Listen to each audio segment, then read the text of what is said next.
You ever feel like you've opened something you were never supposed to see? Like you stumbled onto a file, an old tape, a voice note, and the moment it played, your spine turned to glass? That's what this is. You're here now. And I can't stop you anymore. Just don't say I didn't warn you. What you're about to witness, what we saw that night, never made it to the news. It couldn't. They buried it so deep you'd think it never happened. But it did. And it started with a question no one dared to ask, not until it was too late. What happens when the hunted stops running and starts fighting back? I was there. I saw everything. The fire, the screams, the moment the air turned. Heavy like it knew something wicked had crept in. It was supposed to be just another Friday. I remember the flicker of the gas station lights like a heartbeat, the smell of motor oil and swampy heat. Summer pressed hard against my chest. The kind of night you can't wash off. But it wasn't the heat that stayed with me. It was the boy, Jeremiah Knox. Jeremiah was 16, lived off Harper and 7th in a neighborhood where the cracks in the sidewalk outlived the families walking over them. His mama, Clarice, worked doubles at Mercy General, all calluses and prayer candles. His dad, never mind. That shadow left before Jeremiah even said his first word, which for the record was stand, not mama, not Dada. Stand. That's the kind of boy he was, quiet, watchful, not afraid of the dark, but familiar with it like he knew something we didn't. That night, he was walking home late from helping old Mr. Greeley at the hardware store. Took the back path through Widow's Creek, a stretch of road even grown men crossed themselves on. Nobody walked that trail unless you had to. Folks say the trees lean in to listen. Say if you go far enough in, time folds in strange ways. The cicadas don't sing out there. They warn. But Jeremiah didn't flinch. He moved like he belonged. To the shadows. And maybe he did. That's when they showed up. 5 of them. Bikes humming like a low growl. Chrome fangs gleaming under moonlight. Confederate flags stitched into their jackets like rotting skin they refused to shed. Local chapter of the Night Reapers. They hunted fear like bloodhounds. And they saw Jeremiah. Alone, head down, bag slung over his shoulder. Wrong color, wrong neighborhood, wrong night, hey boy. The word cut through the stillness, sour and slow like spoiled syrup. Where you slinking off to? The biggest one leaned on his hog, chewing a toothpick like it owed him something. Ain't you heard this ain't your kind of town after dark? Jeremiah stopped, not like he was scared, but like he was listening for something deeper beneath their voices. Then, God help me, I swear he smiled. It was slight, not mocking, not angry, just knowing. You ever ask yourself why we're always running? He said. They blinked, all of them, like their brains hiccuped. It was the way he said it, not soft, not loud. Just right between the ribs like a whisper from someone you buried last year. Excuse me? The leader barked, his voice suddenly too big for his chest. But Jeremiah wasn't looking at him anymore. He was looking past him, into the trees, into the night. That's when things started to twist, from behind me. Remember, I was watching. From the gas station, I heard something impossible. A voice faint crackling through the busted intercom on pump 6. It said, Knox, it's not time yet. No one had touched that mic in years. We even disconnected it after the fire. But there it was, his last name. Knox, clear as day, then silence. Back at the trail, the Night Reapers started to laugh. Not real laughter, nervous, off rhythm. One of them pulled out his phone, probably recording, expecting another viral video of fear. Come on, kid, he said. You got a death wish? Jeremiah didn't move. No, he said. I got training. Then, something happened. Something so fast, I'm not sure it was real. He stepped forward once, just once. And the next second, the biggest one was on the ground, clutching his throat, gasping like he'd swallowed fire. Another swung a chain, missed. Jeremiah didn't. He caught the chain midair, yanked it hard, and the man crumpled like paper. 2 down, 3 shaking. But it wasn't just the moves, it was how he moved. Fluid, silent, like a memory too old to place. I've seen Marines fight, MMA champs, street brawlers. This was something else, ancient, disciplined, a ghost wrapped in sinew. I heard one of the bikers whisper, "What the hell is he?" Jeremiah looked at him, eyes soft but bottomless. Just a kid tired of being hunted. They scattered, all. Them. Left their bikes, left their bravado. Ran like their lives depended on it, and maybe they did. And that should have been the end. But it wasn't. Later, when the cops came, the story was already shifting. The bikers swore they were attacked. By something. Not human. His eyes changed, one of them muttered. Saw things in them like war. They tried to press charges. Jeremiah didn't say a word. Just looked at them the way you'd look at a clock ticking toward something terrible. They released him. No evidence, no crime, just silence. But the real story? That came 3 nights later. I was closing up the station. Same flickering lights. Same buzzing pump 6. That's when a baby, yes, a baby, was left at our doorstep. No note, no car in sight. Just a baby, calm as anything, swaddled in a deep, crimson cloth. When I picked her up, she looked me dead in the eyes and said, clear as day, Jeremiah. I dropped her. Who the hell was this kid? What was he training for? And what the hell had we stumbled into? That night, I tried to call Clarice. Knocks. No answer. I drove by their house, empty, door wide open. Candles burned to the wick. No sign of Jeremiah. And then, the voicemail on my landline, not my cell. A voice I hadn't heard since I buried my grandfather in '96. You should have never watched. He's not who you think he is. None of us are. Now you tell me, was it a trick of the light, some viral stunt, or did we just scratch the surface of something this country's tried to forget? You want the truth? Find Jeremiah Knox before he finds you, because last night I got another. Message, just 2 words, it's starting. The call came at 3:13 a.m., that's important. It wasn't 3:15 or 3Y. It was exactly 3:13, and something about that felt engineered, like someone or something was making a point. The ringtone was warped, slowed down, like my phone was underwater, and when I answered, all I heard was the low static hum of breath, too close to the mic, too rhythmic to be human. Then a voice, one I hadn't heard in 20 years, one that shouldn't exist anymore, rasped out from the receiver. You were never supposed to see him. I sat up, heart jackhammering in my chest, sweat cold and sour on my back. I didn't sleep again that night. Not really. You don't sleep after something like that. You just lie still and hope the walls remember you in the morning. At first I thought maybe I was losing it. I hadn't been right since that night at the gas station. Things around me had begun to feel off. Small things. Doors that were left ajar when I swore I'd closed them. The TV turning on with no sound, always to the same channel, static.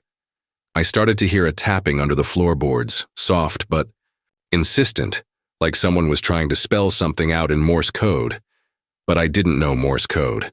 I downloaded a translator, desperate, obsessed, but it never repeated. Every night was different, disconnected, until the night it spelled, "Hide the file." I didn't know what it meant. Not yet. The baby, the one that said, Jeremiah, had vanished. From the police report, I checked. No trace of any call, no logs, no social worker dispatched. The gas station's CCTV had been wiped clean. Just a loop of me locking up again and again, even though I remember holding that baby. I remember the cold skin and the way she didn't blink. Then came the first recording. A cassette tape in my mailbox. No note, just a label scrawled in. Black Sharpie. Play me where you found him. I shouldn't have done it, I know that now, but I drove out to Widow's Creek, parked just past the tree line. The place hadn't changed. Still too quiet, still too wrong. I brought an old boombox and pressed play. The voice that came through wasn't Jeremiah's, it was mine. I'm sorry, I lied. He didn't attack them. We did. We all did. They were never real. None of them were. This place isn't real. I dropped the recorder. Froze. There was no way I ever said those words. Not in waking life. But the voice was mine. The breath, the rhythm, the hesitation between syllables. Me. And then, under my voice, something else. Slower. Harder to make. Dulo, do you remember what you did in 1997? I threw up in the creek. I hadn't thought about 97 in years. Hadn't allowed myself to. But I remembered now. The smell of iron in the woods, the girl with no shoes, the newspaper clipping that said, missing when we knew damn well she wasn't. I was 12. Jeremiah would have been unborn. Unless Jeremiah wasn't what I thought. Unless I'd met him before. I couldn't trust myself. So I called someone I hadn't spoken to in almost a decade, Len Carter. We were reporters once, interns on a true crime docuseries that got too close to a real unsolved mystery and went off the rails. He answered after 5 rings, voice crackling like he hadn't spoken in weeks. "You've seen him, haven't you?" he asked before I could say a word. "The boy, he's leaking again." "Leaking? You don't get it," Len whispered. "He's not a kid, he's a trigger, a convergence point. He shows up when reality starts to unravel. He's the question man, not the answer." He was rambling, sweating through the phone. I met him in person the next night in a diner off Route 9, one of those places where the fluorescent lights always feel a little too bright, like they're hiding something just outside their reach. He looked like hell. Hollow cheeks, fingers yellow from chain smoking, pupils too wide. He kept scratching the inside of his arm like something was underneath. I asked him what he meant by leaking. "He's not from here," he said. "Not from anywhere. When people like us see him, really see him, our brains start to fight it. They twist, delete things, reconstruct memories around the edges." I asked him what he meant by people like us. He smiled, a sad, twitchy thing. "Survivors," he said. "People who should have died but didn't. People who carry that glitch inside them. That gap. You know the moment, that blank spot in your memory you always blamed on booze or trauma or stress. That wasn't an accident, that's where he got in. I didn't believe him, I wanted to, God I did. But part of me, maybe the only sane part left, still thought this was mental, a breakdown, trauma finally catching up with me.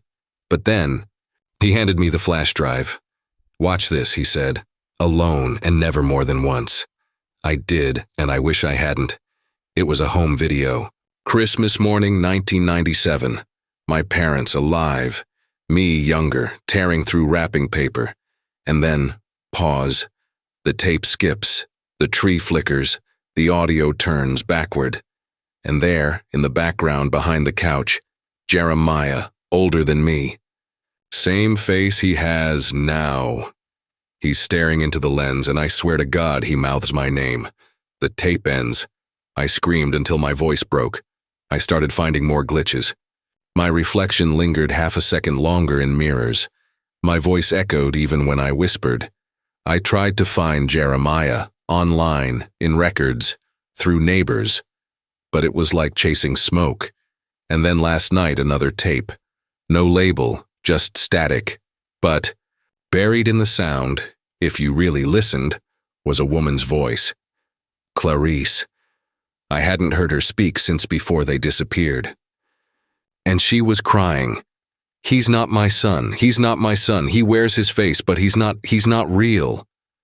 Now I can't tell what's true anymore. I can't trust my own thoughts. Every photo I own, every journal, every yearbook, it's like he's always been there, hiding in plain sight, just out of focus. A shadow pretending to be a memory. And tonight, at exactly 3:13 a.m., I know I'll get another call. I don't want to answer it. But I have to, because the last message just came through, a voicemail, from me only, not. And it said, "You're not the witness, you're the test." And everything went dark. There was a moment, fleeting, fragile, when I thought I'd finally cracked the code, like a thin veil lifting just enough for the world to come into focus. as if the years of noise and paranoia might quiet down and give way to clarity. It started with a dusty folder I found buried in the archives of the old county courthouse, tucked inside a file labeled only with a date. August 17, 1997. The same summer when everything changed. The summer I lost more than just my childhood. The summer that still haunted me in sleepless moments and strange flickering memories. I spent hours poring over the brittle pages, each report like a thread unraveling the tapestry of lies I'd been wrapped in. Names I hadn't heard in decades, Clarice, Jeremiah, even my own, were scribbled in official ink, tangled in descriptions of disappearances, sightings, and strange occurrences dismissed as local superstition. But buried in the margins was something else. A carefully redacted note that caught my eye, its typewritten letters slightly askew, as if someone had tried to hide the truth without erasing it completely. Subject exhibited anomalous presence. Witness testimony inconsistent. Memory gaps likely trauma-induced. Recommend further surveillance. It was there, in those cold bureaucratic words that I thought I finally understood. The government had known. They'd seen what I saw, or at least glimpsed it from a distance, and they'd covered it up, erasing evidence, sanitizing files, rewriting stories to keep us all in the dark. That explained the missing footage, the wiped CCTV, the contradictory reports. It explained the creeping sense that I was living in a shadow of my own life, a house built on lies and forgotten screams. I felt something like relief, the kind you get when you find a light switch in a room you thought was pitch black. Maybe I wasn't crazy after all. Maybe the fractured memories, the inexplicable phenomena, were not the product of my unraveling. Mine but the effect of a deeper conspiracy, a systematic erasure of what really happened.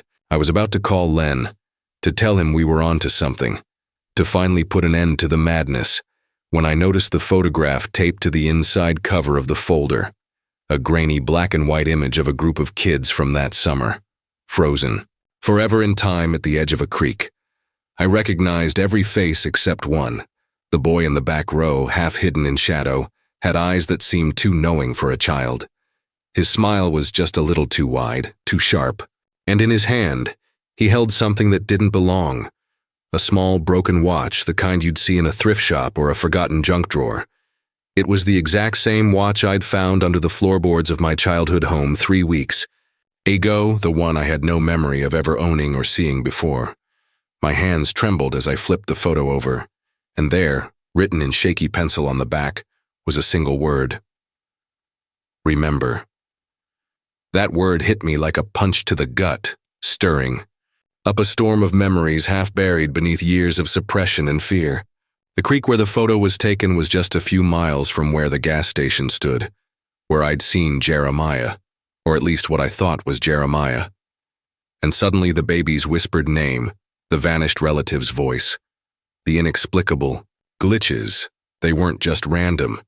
They were echoes of a moment I was never supposed to recall, a moment when reality itself had fractured and cracked beneath the weight of something older, something waiting patiently in the shadows. I remembered now, just enough to be terrified. A group of kids like us, summer heat pressing down, laughter drowned out by a scream no one dared speak aloud. A body lost beneath the rushing water, and a silence that swallowed all questions whole. But, before I could grasp the full horror of it, the ground shifted beneath my certainty. An old recording surfaced on my phone, one I didn't recognize, saved under the cryptic title, "Do Not Listen." Against every instinct, I played it. At first, it was nothing but static and soft whispers, unintelligible and broken. Then a voice cut through, a voice I thought I'd buried forever, low and chilling, barely human. It whispered my name, but twisted, distorted, as if coming from beneath the earth itself. The voice spoke words that made my blood run cold. "You've only seen what we allowed. The rest is not for you. Watch again, for the truth is in the cracks." That's when I noticed it. The subtle audio glitches that had been there all along, in the tapes, the calls, the voice messages. They weren't just technical errors or recording flaws. They were deliberate markers inserted like breadcrumbs or warnings. Each one seemed to peel back a layer of the story I thought I knew, exposing something more sinister. And with every glitch, I felt the walls of my mind tremble, as if something beyond comprehension was watching, waiting for me to slip. I looked back at the photo of the kids at the creek, and suddenly, the boy's shadow stretched and warped, bleeding into the frame, as if alive and breathing beneath the surface of the image itself. I blinked, but the shadow lingered. The feeling of being watched intensified, crushing my chest with a pressure I couldn't explain or shake. I was no longer a seeker of truth. I was prey in a game whose rules I didn't understand, trapped between memories that weren't mine and an invisible force that had never stopped observing. And then, in the silence that followed, I realized something so simple and terrifying it rewrote everything I thought I knew. This story, my story, was not about finding answers. It was about remembering the question I'd never dared to ask. Because the answer wasn't out there. It was inside me all along, and it was waiting to consume everything. You thought you were watching a story about a missing boy, a haunted summer, a hidden truth. But maybe you've been watching yourself all along. Now go back, watch it again. Because this time you're not just a witness, you're part of it. They're here too. Not just me, not just you. There's a thread weaving through all of us. An invisible web spun so tightly that no one sees its edges until they're caught in its grasp. You might think this is a story about a haunted summer, a lost boy, and fractured memories, but it's something else entirely. It's a silent gathering of those who know the edges of reality blur, who carry the same bruises under their skin, the same fractured images in their dreams. They've been watching this unfold from the shadows, not out of curiosity but necessity, because if one of us falls, the others might be next. And now, they're reaching out through the cracks. Last night I dreamt again.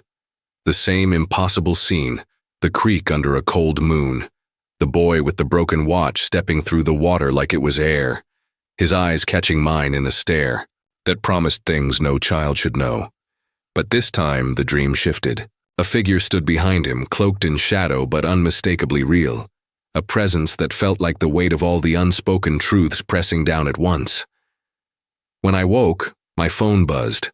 A message I hadn't seen before. No sender, just a series of numbers and symbols that flickered like a code. You were right all along, look closer. Found footage from 20 years ago. What the government never released. It was a message written for me, or maybe for us. A call from the deep silence that has kept this secret alive all these years. I'm not the only one receiving these. There are others. Faces blurred in online forums, emails that self-destruct, voices on static-filled lines whispering fragments of the same warning. We don't know each other, but we recognize the signs, the glitches in memory, the odd coincidences, the symbols carved into places we all know but pretend don't exist. A symbol that looks like a broken circle, half erased, appearing in graffiti, on abandoned walls, in the reflection of a cracked mirror, even burned faintly into the wood of a forgotten cabin. These are not accidents. They are markers, signs from something beyond or someone watching.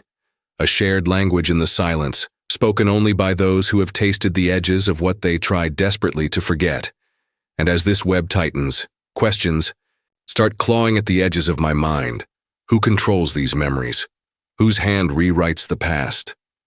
The boy at the creek, the vanished voices, the erased footage. They are not isolated incidents but threads woven into a pattern too vast to grasp. We're not simply victims of forgotten trauma. We're players in a game where identity itself is fluid, a shape-shifting truth that slips through the cracks of our minds. What if the memories we hold aren't ours to keep? What if what we call reality is just a carefully crafted illusion designed to keep us in line, to keep us silent? Into this swirling doubt steps a third voice, soft, almost too quiet to hear, at first, but unmistakably there. An observer who claims no allegiance, no stake in the tangled narrative, except to reveal what no one else dares to say. Their words are laced with caution, but they pull at the curtain behind which everything hides. You're not losing your mind. You're uncovering the layers of control. The past is not fixed. It's a battlefield. They rewrite history to rewrite who you are. Watch your steps. Watch what you trust. This voice doesn't give answers. It leaves fragments like breadcrumbs leading deeper into a forest where the light doesn't reach.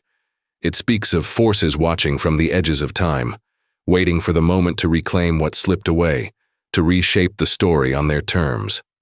The deeper I dig, the heavier it becomes, as if the very air around me thickens with the weight of secrets too dark to name. This isn't just a mystery or a buried crime. It's a pulse beneath the skin of everything we think we know. A truth so tangled in silence and deception that every revelation feels like a step closer to falling into an abyss. Yet somehow, the pull is irresistible. The message is clear. You were never meant to see this. You were never meant to know. And now that you do, the line between what's real and what's manufactured begins to dissolve. So here we stand, on the edge of a vast unseen war, one fought not with guns or bombs, but with memories, identities, and the very fabric of perception. The watchers remain unseen but ever present, their intentions folded into the shadows cast by every flicker of doubt. You think you've uncovered a story about a boy, a summer, and a broken watch, but that was just the beginning. The real story is only starting, and it's whispering your name. Watch closely, question everything, and remember, some truths are hidden not because they're lost, but because someone wants them forgotten. You're part of this now, whether you believe it or not. The moment comes not with a thunderclap, but with a breath, a fragile, trembling breath that holds the weight of everything, like standing on the edge of a precipice where the abyss stares back, hungry and unyielding. It's not about the facts anymore, not about the who or the when, but the why that claws at the soul, that demands to be answered in the hollow between heartbeats. Why does this shadow reach into us? Why does it fracture memory, silence, voices, erase pieces of ourselves like ink blotched and smeared beyond recognition? And what does it say about the fragile, aching truth of being human, that the very things that make us whole can be stolen away by a darkness we never fully understand? I find myself facing the question I never dared to ask. Am I the victim or the architect of my own undoing? There's a silence now, deeper than any I've known, where the past and present dissolve into one trembling uncertainty. The boy by the creek, the broken watch, the erased memories, they were never just events. They were warnings, echoes of a pain buried so deep it has seeped into the marrow of my being. And here, in this quiet shattering, I realize that the truth might not save me. It might break me. But maybe, just maybe, it can also set me free. I carry a confession heavier than stone, one that shatters the fragile illusion of control I held so tightly. I was not just a witness, I was complicit. In my silence, in my fear, I let the darkness take root. The choice now stretches before me, a razor's edge between surrender and defiance, between forgetting again or facing a truth so raw it bleeds into every corner of my life. This moment is less an ending and more a terrifying awakening, a revelation that the dream I thought I was living was never mine to hold, that the story we cling to is just a shadow cast by something far older, far more relentless. And in this space filled with dread and fragile hope, I see it clearly. We are all walking paradoxes shaped by memories both true and false, by secrets whispered in the dark, and silences louder than screams. We are haunted not by what has happened, but by what we refuse to face, by the fragile, trembling human heart that beats stubbornly against the cold vastness of the unknown. So I choose to look into that darkness, not because I believe it will answer, but because I must. Because to live without confronting the abyss is to sleep with one eye open forever. And as the edges of this story blur into the endless night, I leave you with this, an echo from the place where fear and truth collide. Thank you for watching. Don't forget to like, share, and subscribe for stories you were never meant to hear. Until next time, remember, some truths don't want to be found.